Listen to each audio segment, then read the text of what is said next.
As you know that India is a very big country and domestic energy sector is one of the largest energy consuming sector of our country.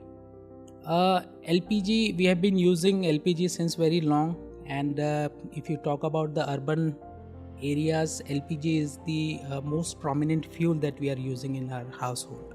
But over the period of time, this LPG has become very expensive for the common people to use.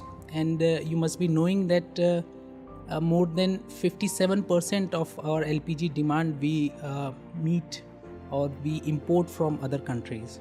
So LPG in this way is a very expensive fuel, and in the coming years the situation will be more you can say worse.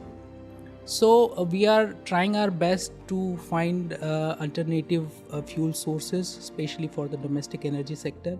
And in this context, we have been working since last 10 years, and natural gas is the most suitable fuel for Indian household as far as the present time is concerned, because you must be knowing that in foreign countries natural gas is already is being used as a domestic fuel.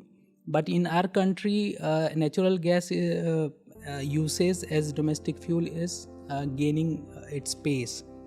So it started in the year 2015 when we first proposed this project to PCRA. PCRA is the Petroleum Conservation Research Association. It is a government organization based in New Delhi. So we proposed one project, and which was based on the development of a dedicated burner for pipe natural gas. Pipe natural gas का इस्तेमाल हमारे देश में 80s के दशक से शुरू हो गया था, पर कुछ हिस्सों में इसका इस्तेमाल होता था, परंतु हम देखें तो लास्ट 10 इयर्स में इसका इस्तेमाल काफ़ी तेज़ी से हो रहा है हमारे कंट्री में, और इसका नेटवर्क जो है हमारे देश में बहुत तेज़ी से बढ़ रहा है.